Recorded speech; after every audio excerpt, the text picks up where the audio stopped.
Just about every day, there are stories in the news about how President Trump's economic policies, including tariffs, will affect the economy. People are worried about higher inflation and a possible recession. To address this issue, I talked with Dr. Laquore Meadows about how you can plan for the future and achieve financial freedom despite what the political landscape may be. My guest today is Dr. Laquore Meadows, a wealth strategist, educator, and the CEO and co-founder of Invest to Give and Stocks and Sorors. From poverty to PhD, she has used the stock market to reshape radically her financial future and has helped professionals across the globe to do the same. A number one best-selling author of the book Income on Demand and an international speaker, Dr. Meadows is on a mission to normalize wealth and equip new investors to generate income on demand through stock and options trading. Her background in higher education and a $5.3 million fundraising achievement fuel her unique ability to break down complex financial strategies into bold, actionable steps that help people build lasting wealth, far beyond the limitations of a traditional 9 to 5. Welcome to the show, Laquore. Thank you so much. It's such an honor to be here, Steve. Well, I'm sure we're going to have a great discussion, and I know from reading about what you do and various topics you've discussed on podcasts, the one that intrigued me was talk you do, build your wealth house, no matter who's in the White House. So Yes, absolutely. there have been a lot of trepidation since January 20th on what's going on in the White House with Trump's uh, tariffs and the potential effect on the market. In the previous term, under President Biden, we had a lot of inflation that was causing worries and how that affects the stock market. But as I understand it, you don't see it that way. It doesn't matter who's in the White House. There are things you can do to still build wealth and have financial freedom. So, why is that? Why don't the politicians matter? Wow, that is such a great question. So, I am a firm believer while presidents may change, while policies may change, the principles of wealth building stay the same. Mm-hmm. So, as a stock and options trader, one of the things that I think is important to know is that regardless of a rally in the market, regardless of a pullback in the market, regardless if the market is trading sideways, there's always things that you can do in order to generate income through the stock market. Another thing that I think is really important for everyone to kind of truly think about is that intentionality behind building wealth is truly key. So, one of the things that I like to teach others is how to build a financial fortress. And we'll get into that a little bit later. But I have a three-pronged approach to helping people understand how do I make sure that regardless of what's going on, that I am positioned to make money literally while I sleep. Mm-hmm. So the principles you talk about are really independent of any political philosophy or uh, who's whether we're dealing with a conservative or a liberal in the White House or in Congress passing laws. These things, these metrics, these steps really don't change, do they? Yes, 100%, 100%. But I do think that there are some learnings that we can take from our different presidential administrations. With when we think about Trump 1.0 versus Trump 2.0, we Mm-hmm. know during the 1.0 version of his presidency that he was very adamant about the performance of the stock market. Mm-hmm. Well, this time around, we was like, oh, a little bit different this time, especially during the early days, as it relates to him implementing tariffs and all the things that was happening as a result. The market fell significantly, and everybody was worried, like, oh my God, what's happening? The sky was falling. But in the background, I think he also knew that this would turn around. He actually gave us some clues to that as well. Mm-hmm. Okay. Well, you've obviously been able to thrive. I mentioned in the introduction that you've gone from, poverty to PhD, which is a nice little tagline and way of looking at it. But I'm sure during that period of time, there have been several presidents of both parties that have been in the White House. How did you navigate the shifting political landscape to be successful? Yes, so yes, I definitely grew up in poverty. Okay. I had came up in a household that had a lot more ambition than means. One thing I did not do growing up was having conversations about investing or trading in real estate, stocks, anything around my dinner table. That just was not my story. However, because of the opportunity to meet I would give her all the credit, a woman, when I was working at the Ohio State University for some time, I learned the rules of the game. Okay, I learned the rules of the game. And this woman in particular, she donated $5.3 million to the organization that I led. But what she gave me through educating me more about the stock market and ways I could leverage it gave me so much more than the dollar amount. It actually helped me to achieve my financial freedom as well as my time freedom. Mm. So, specifically, how I've been able to navigate that is through understanding how the stock market works, right? Understanding how to trade on the market in all directions, understanding how to leverage being a seller of options in the market where that's an income generating strategy. So, really diving in and taking the keys that she delivered to me and implementing that has helped me to navigate, regardless if it was Obama, regardless if it was, Trump, regardless of who was in the market, that has helped me to be able to do that. So it's knowledge of how the stock market works, of how Absolutely. investing works, that Yes. really those rules Mhm. don't change. They You know, don't change. way you can have markets can react to certain things, oftentimes uncertainty. Mhm. If there's uncertainty, the market tends to go down. It's because we don't know what's going to happen, and the market gets nervous. And there may be some short-term uh, effects from what politicians may do. Mhm. Oftentimes, there's from what I've seen, a volatile market right before a presidential election Mhm. because they don't know who the new boss is going to be, what they're going to do, and it's that uncertainty that can create volatility in the market, right? So it's more what happens right before the election than Mhm. who wins and who loses and who moves into the White House, right? Absolutely, absolutely. And as a trader, and so I want to make sure that the difference between investing and trading is clear as well for anyone who may be listening. So when we talk about investing, that is our long-term approach. Now, if we look at across presidential administrations, yes, we've had volatility in the market over time, most recently with tariffs. Right? Mm-hmm. Before that, it was inflation. Before that, it was something else, right? Mm-hmm. That would have caused the market to pull back. But if you look at the long-term trajectory, even of the S&P 500, the Dow, or the Nasdaq, over time, the market simply moves primarily in a bullish direction, right? Mm-hmm. So as an investor, yes, we can benefit from that over the long term. As a trader, however, that's when we can leverage this volatility in order to generate income through it, right? So as you speak about the increased like anticipation and the volatility that may happen, stock traders can actually trade and benefit from that as well. So that's one thing I think is important for people to understand is that volatility actually helps, Mm-hmm. right? Generate income. You just have to understand how to manage your risk along the way. Mm-hmm. Well, volatility, if you really know what you're doing, and which is kind of Mhm. beyond what our listeners really do or should be doing, is if you know there's going to be some volatility, and while things are down, you buy a bunch of stock, knowing it's going to bounce back up again, and you can Mhm. get some quick gains in that way because of the volatility, Yes. or even with volatility through short selling, where you, because we'll Mhm. get into options in a little bit, Yep. where you're selling a stock when it's high, then buying it back when it's low, and you can make money that way. So going in either direction during market volatility can Mhm. really help you. Absolutely. Absolutely. I love that you said that. So, with that long term buying low while it's falling, dollar cost averaging is a strategy that a lot of people use, right? Mm-hmm. And then as it relates to buying low and then selling high versus buying high and then buying to cover low, that's another strategy.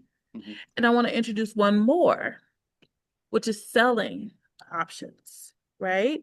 with increased volatility, that helps us to generate more income because options premium prices are going to be higher. So that Before we helps. go further, what is Mhm. an option? Which I think is a lot of listeners might be asking. So let's Yes. define our terms before we talk about them. So when you say an option, what is Mhm. that? Yeah, so options are contracts. They give you the right to buy or the right to sell shares of stock. So think of it like this. So think of it like when we are owning stock, when we're in a long-term game, think of it like going to a car dealership and purchasing a car. We have to show up with a larger amount of money or access to money to gain ownership over that vehicle. But think about options similarly, but instead of going to the dealership, we're actually going to the rental car company. Okay. The We what have company? the rental car company. Rental. Okay. So we are still getting access to a vehicle, but we are agreeing to leverage it for a specific amount of time for a specific purpose. And it has an expiration date to it, right? So it's a short-term way that we can leverage the stock market to generate income, but there's set expiration dates that we have to adhere to when we're trading options, Right. similar So, to a contract with your car rental. right. So in that instance, people, um, TV shows like Billions that have been on TV and movies such as The Big Short and Margin Call, uh, you get an idea of short selling. And in that instance, you're basically getting an option or contract that allows you to sell the stock, Mhm, but you have to buy it back by a certain period of time. mhm, So you're borrowing that stock to sell it, hoping it'll go down so that mhm. you can then buy it back at a cheaper price and pocket the difference. And of course, the risk is it could go up It could go up. Yep. and then you're in trouble. Yes. But That's where you got to put so, your stops in, right? right. So that contract allows you to, I mean, the rental car companies, you know, I guess in that instance, you're renting the car, then you're selling it to somebody Yes. somehow and then buying it back. But you're basically trading or doing something with something that you're borrowing that you don't own. Uh, Yes. Yes. and Yes. one of the questions I always it's kind of bothered me say, well, I could I borrow that stock for a little bit? Uh-huh. Well, I would think that whoever you're borrowing it from would be like, why? You think that stock's going to go down? Mm-hmm. Mm-hmm. Maybe I should sell it. Right. you know, so it seems to me that you're finessing it a little bit. You're asking to borrow a stock and option its sale, um, and hopefully not tip your hand to whoever you're borrowing it from. If that's what you're doing. Yes, yes, yes, that is accurate. That's accurate. So that would be when we're buying a put, okay? Mhm. Then there's also a strategy where you can sell as well, and that's an income generating strategy too. And it doesn't necessarily, the market doesn't have to go down, it doesn't have to go up, it just has to stay below a specific strike price. So it's a different strategy there too. Well, I'm sure that options involve things more than just short sales. Yes, You're yes, shorting the stock. 100%. So I Mhm. gave one example. What's another example of an option and how that helps people to make money? Yeah, absolutely. So what I was mentioning before is selling, right? So for new options traders, they can do things like selling cover calls, and Uh-huh. that's where you own the underlying stock, or you can buy a long-term contract, and then you will sell a contract on top of that. Hmm. And then so that's an income generating strategy. Hmm. My favorite strategy is called vertical credit spreads. And so what I'm doing there is I'm actually buying and selling at the same time to generate income. So Hmm. that's another strategy out there as well. Okay. Mhm. Well, Yeah. one of the things you were talking earlier about, markets are going to go up, going to go down. You're going to have bull markets, you're going to have bear markets. Uh, what uh, what creates both a bull market and a bear market, and how does that cause and effect? How is that disconnected from who's in the White House and what the political climate is? You have a bear or a bull market independent of that, But why is that? Mhm. Yeah, yeah. So I think a lot of it has to do with policy, right? So the Federal Reserve is independent, um, and I say that, loosely in this climate that we're in right now, because there's a lot of conversation about Trump wanting Powell to step aside, although his term is almost up, and him wanting to fire a couple of people. But regardless of all of that, the Federal Reserve is independent from the actual White House, right? Mhm. And so fiscal policy is what helps to dictate, if you will, if we have a bullish market, which we've been in for quite some time now, or if we experience a bearish market. For example, today, perfect example, fiscal policy is the fact that today the Fed is meeting at Jackson Hole. And so this morning, Jerome Powell hinted to the fact that we'll have some interest rate cuts here and soon, as close as September.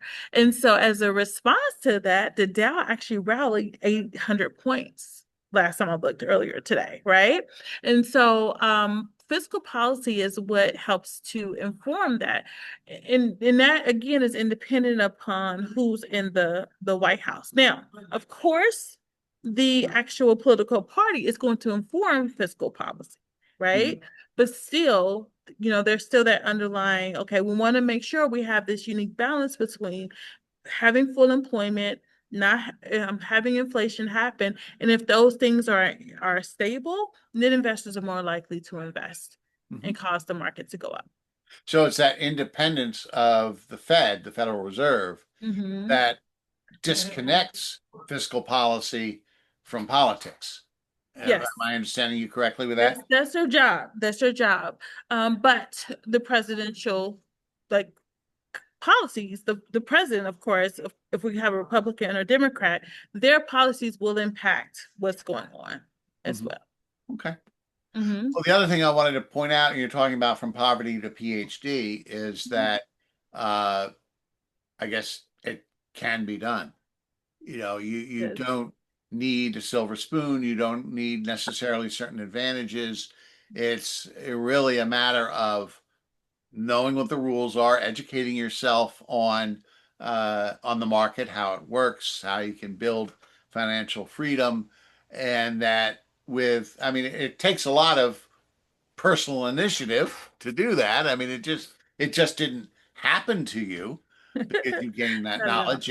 It's what you did with that knowledge, the hard work you put in with that knowledge, Mm-hmm. and that it's a combination of two things. I mean, if you start out with nothing, people say, "Well, I don't have the money to invest. I'm never going to be rich."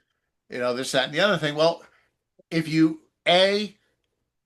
go to the effort of learning this stuff, and I'm sure that there are a lot of ways to learn it for free, Mm-hmm. and then put in the work because nothing comes from nothing, and you put in the hard work to implement that knowledge, then you can do that. You're not held back by anything other than your own ignorance or your own inability to act on knowledge you acquire.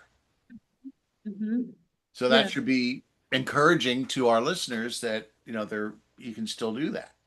I 100% agree, right? There is nothing in the age that we live in now, even before ChatGPT, right, or AI, right? There's so many resources out here that we can tap into in order to begin, even if that means opening up a brokerage account and simply buying one share, Hmm. right? It doesn't take a lot to get started, right? So there's lots of different resources that are available to you. One of the things that I've done that has helped my communities a lot is I've actually built GPTs that will help them understand how to better leverage the market through different trading strategies. I have GPTs to help with their mindset, right? And different things that will support them even post trade as well. Hmm. So we are in a season of just living that is like none other, Hmm. right? So nothing, truly, I believe nothing can hold us back. If we decide to say yes to ourselves, yes to enhancing our financial condition, there's nothing that can stop us, period. Well, my only concern with ChatGPT, the way you describe it, is Mhm. that we're at least right now we're not at a point where the AI doesn't hallucinate. In other words, doesn't make stuff up. Mhm. So my concern would be, and perhaps the concern of our listeners, is well, that's great. You can ask ChatGPT and Mhm. create your own ChatGPT to do that, but how do you trust the answers you get? How do you know they're Yeah. right and not making it up? How do you test that knowledge? Yeah, that's a great insight and great question. So I think it goes back to understanding it for yourself as well, right? ChatGPT can be like the icing on the cake if that's what you choose to use. You don't have to, right? Right. But I think really understanding it yourself first, that's how I'm sure, like even with when I teach people how to trade, I make sure that they understand how do you read a stock chart? What's going on with these Japanese candlesticks? Where are our levels, right? What are we looking at? So making sure that that foundation is there. And then what my students do in particular, they use ChatGPT for confirmation. Yeah, and it gives you a leg up. I mean, in my business as an attorney, there are some terrible cautionary tales of people that relied a little bit too much on ChatGPT. And I Can tell people imagine. when it comes to the law and everything, don't have ChatGPT come up Mhm. with information you don't already know. It can help Yeah. you write it, it can help Mhm. you argue it or whatever you have to Mhm. do, but the Mhm. underlying information still is important. And there are ways to build uh, um, prompts for an AI chatbot that, Mhm. for example, say, "All right, I want you to do this, this, this, and this, but I want you to cite all your authority. Give me all the links of Yes. everything within your large language model that you're relying on." And Mhm. I've seen it do it, where it'll basically footnote what it gives you, and you can check those sources. Yeah. But certainly, educating yourself first. Yes. You know, It's go through key. that education process, learn how everything works, and then ChatGPT can help you leverage that knowledge further in making Mhm. investment decisions. Would you say that's the way to go? Yes, 100%. I wouldn't suggest that anybody solely rely on ChatGPT to make any, investment moves. I wasn't suggesting that at Right. all. No, I'm But sure. yes, yes. But I think when it comes down to, for a beginner, right, understanding basic terms, just like earlier you asked me, okay, what is an option, right? Right. We can ask it those questions. All right, what is she talking about? What she talked about selling an option, right? What are vertical credit spreads? Like those types of answers, I think can be and another thing I love about it is the fact that sometimes stock market terms can sound so complex Mm. that people are like, okay, I'm just gonna stay out of this because I don't get it, right? But Uh-huh. you can ask a tool like a chat GPT to break it down like you're explaining it to a third grader, right? And that helps to make it a lot more palatable, Hmm. and help the people to understand what these things actually mean. Another great resource I just want to mention is Investopedia. So before Yes. ChatGPT came a thing, right? Investopedia was like literally my go-to, and my students go-to for all things understanding investing, right? Understanding terms, and they have wonderful short videos on there that helps you to explain different concepts and things like that. So I want to make sure I offer that up too for somebody who's like, okay, I don't really want to use ChatGPT. Is there something else out there? Investopedia is a good one as well.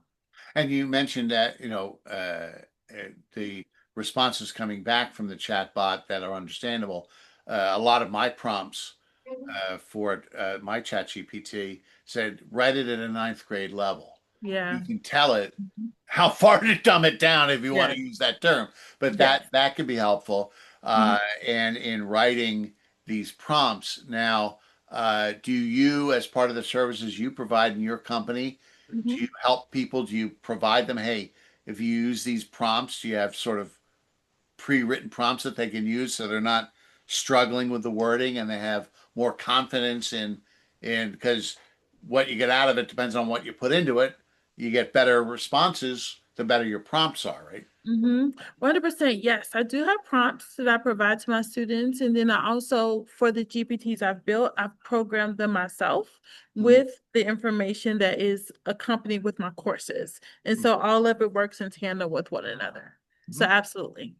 Now, another type of option, and I had a guest on previously that talked about this specifically in stock options that are given um, as a job perk, as a benefit. Hmm. And in that instance, what you're getting, you have an option to purchase usually stock in the company Yes. at a below market price, Hmm. so that it's a way to make money. All right. So if the stock, if you're working for Apple, for example, and the stock is trading at over $200 a share now, Hmm. but if you're able to buy it for 150 a share, there may be a period of time before you can sell it. You're going to hang on to it for a little bit. But if you're able to buy stock, have a contract that allows you to buy a certain number of shares below market, below what it's trading for, that can be a great way of making money too, right? 100%. Yes. And I would say for any listener out there, if your company's performing well and you have that opportunity to do that, 100%, I would encourage you to take advantage of that. Mhm. Because common shareholders, which in retail investors, that are most of us, right? We're going to pay pretty much sticker price for That's this. right. But if you can get it for a lot less expensive and then just let that sit Hmm. over time, God knows where that could be, even 5 years from now, Right. right? God knows Exactly. where that can be. So absolutely. So, so all right. So that's another type of option, and we've got ChatGPT that you can use to really educate you, and Investopedia. I learned a lot just from on YouTube. Yeah, if I mentioned movies earlier, the Big Short and Margin Call, and there are all sorts of these explanatory videos where these investing experts start explaining the concepts of the movie, and why they're what mortgage-backed security is, and why the market crashed in 2008 because of it, and it helps you to understand these concepts a lot better. So. Yeah. So, how can our listeners build a strategy for wealth and financial freedom that can hold up no matter the economy or the political environment? So I'm super excited you asked me this question because I love talking about this, right? So this is something that, again, remember, I came from poverty. Like, Right. I know how this, right? Like, that is, right? That is was even a conversation for me. Mm, But one thing that has helped myself as well as those who I have been blessed to teach is to build a financial fortress. Okay. And so what I mean by that is building your investing and financial life mm, around three key components. mm, I like to call it pillars. We have the opportunity pillar, the income pillar, as well as the oh gosh, I just forgot it. Hold on, I just forgot it. It's gonna come back to me. Opportunity income as well as the legacy pillar. I'm so sorry, legacy pillar. So let me repeat that. So we have the legacy pillar, we'll start there. Legacy pillar, we have the uh-huh, opportunity pillar, and we also have the income pillar. Okay, mm, so let's break this down. So, and this is primarily stock market, but also looking outside of. mm, So when we have a legacy portfolio, that is our investment strategy, okay? Long term, buying low, and ultimately 5, 10, 15, 20, 30, 50 years down the line from now, that's when we can sell at a higher level. mm, Now, what I encourage people to do when you're looking at your legacy pillar is look for quality companies or exchange traded funds or index funds, okay? Not financial advice. I'm just educating. All right. So when we look at index funds, there are index funds that follow the S&P 500, the Dow, as well as the NASDAQ. There are exchange traded funds, and those are funds that are very similar to mutual funds, but they're traded on the stock market. So you have a wide variety of companies that can be built inside of an ETF. Okay, so that's one option. The reason why I am lifting up or highlighting ETFs is because they keep us away from single company exposure. Okay. So that's another option. And then we can also look at single companies for that legacy pillar as well. All right. So think right now, NVIDIA, right, is one who everybody's been talking about. And again, I'm not recommending, I'm just talking about different companies. NVIDIA, of course, Apple over time has done incredibly well. They used to be the company that had the highest valuation And I believe NVIDIA overcame them just a couple of months ago. Microsoft and so forth and so forth. So that is the long term. That's the legacy pillar. The second pillar is the income pillar. All right. And that's my sweet spot. Okay. That's learning how to trade stocks and options. So as I started out, people hired me to help them to learn how to make money in the market in days and not decades. So that doesn't, however, mean that you have to be a day trader. It Mhm. could just mean that you're looking for swing trades. You're looking to trade something for a week, a month, maybe a couple of months, right? But that's giving us additional income on top of what we're making from our long-term portfolio. Okay. So that's the income pillar. Now, the final pillar I want to talk about is the opportunity pillar. Okay. Mhm. And that is where that if for some reason the market is experiencing a pullback, right? That means our long-term portfolio is not performing as well. Or if life just starts to happen, right? For me, recently, my father, I'm his custodian guardian. I've been crazy busy with that. So life happens, right? So we are able to have continual progress with our long term in this time period. We may not be able to trade. Opportunity is looking for investment strategies that extend beyond the stock market in order to make sure we're making money while we sleep. For me, it's angel investing and it's real estate. Mhm. Okay, so I have two other pillars that I am constantly, investing in so that I can generate income outside the stock market as well. Okay. So that's what I encourage everyone to consider. And that then builds that fortress around you that regardless of what's happening, you have some way to be making money beyond your 9 to 5. Mhm.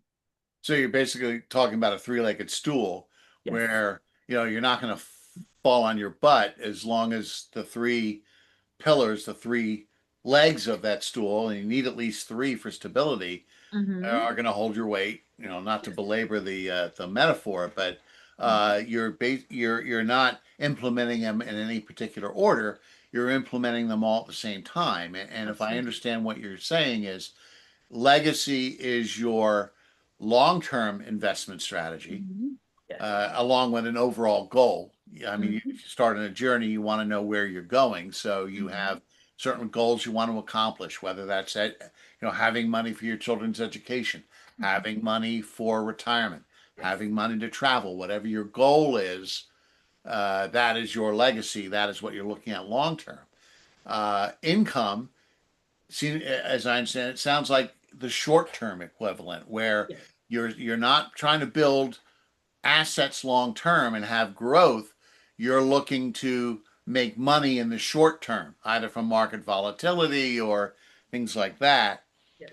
And then your opportunity pillar, that's what allows you to be nimble. In other words, you're not, putting all of your proverbial eggs in one basket. You're not relying on all index funds or all ETF funds, or just individual stocks or bonds or whatever the investment vehicle is. You can go into real estate, as you say, or angel investing, or on and on. But Or artwork. Yeah. you have that diversity. Mm-hmm. Whereas even if one is down, the others, keep it going up, or at least keeping you on an even keel with Yes. that third leg, right? Yes. Yes. You've got it. 100%. That's it. Yeah. So Mm-hmm. and that helps, and just to know. And you mentioned EFTs. My understanding is they're a mutual fund, but uh, they they're geared more towards a particular type of investment. Mm-hmm. So instead of saying, well, for example, an index fund, just for the folks out there who may not know what it is, as you know, an index fund is just a fund that buys and sells stocks within the fund to mirror uh, the stock market performance. So the S&P 500, an S&P index fund would have own shares of companies of those 500 companies, and would buy and sell within that fund to mimic the performance, overall performance of the S&P 500 as that index. Same Mm-hmm. thing with the Dow Jones Industrial Average or any other type of index. Mm-hmm. And the advantage to that is twofold. One, you're spreading your risk around, right? Because you're not buying one particular stock or individual stocks, but also you have a high chance of good performance because very few what are called managed mutual funds, where the managers actively try to beat the market. They seldom do. Mm-hmm. The Right. market is usually the best performer, so Mm-hmm. you're safer in an index fund, and the management fees are lower, right? Yeah. Mm-hmm. So that's something to look into. But again, the, you can nothing wrong with holding individual stocks, and I do a certain amount of my investment portfolio or individual stocks, but mutual funds that follow a particular index. But there's also we haven't talked about large cap, mid cap, and small cap Mm-hmm. funds, which Yep. are then that division of the market is large cap are the big companies, the blue chips, the IBMs, the Microsofts, the Apples, things like that. Mid caps are just mid level companies, and small cap or smaller companies. Mm-hmm. So you're also mutual funds, I guess, bottom line, allow you to slice and dice the market into different strata or groups to Yes. create that kind of diversity. So no matter what happens, you're winning somewhere. Yes, 100%, 100%. Yes.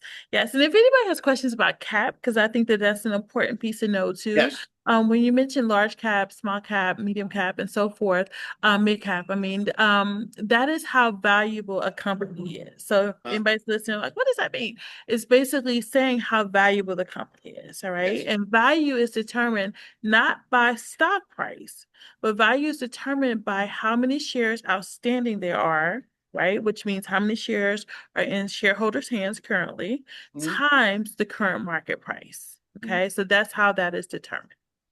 So absolutely, you raise a good point. As Mhm. far as we talk about mid cap, Mhm. that's the full term is mid capitalization. Yes. Your Yes. market capitalization. So Hmm. we talked about $1 trillion companies, and I think Hmm. I believe Apple was the first one to reach that. Yeah, they That's were. when you say $1 trillion company or what a company's worth, that is the current stock price multiplied by the number of outstanding stocks that Yes. people own. And then that's how you stratify companies into large cap that have these huge market capitalizations like Apple or Microsoft, and then mid cap in the middle, and then small cap at the bottom. Hmm. Yep. Yep. So we talk about education, and that you provide the one of the things you provide is um, are these prompts for AI chatbots. Hmm. But tell me a little bit more about what your company does and how they help people. Hmm. And if there are some people out there that maybe have some doubts as to whether they can do what you did, going from poverty to PhD or poverty to Stock rich or trader, whatever, right? and how to do that. How do you help people, and how can they reach out to you? Yes, absolutely. Absolutely. I would love to be of service to your audience. So I help people by helping them understand the foundations of the stock market. Okay. Mm-hmm. I love working with beginners, those who are like, what in the world is this? What are all these numbers? How do I understand these terms? All the things. Mm-hmm. My specialty is really helping people to get started. So I help them through free classes, which I will be sure to invite you all to one here in just shortly. I help them through that. But then also, if students are then interested in learning how to trade on the stock market, I offer different courses that will help you to learn how to trade stocks as well as how to trade options.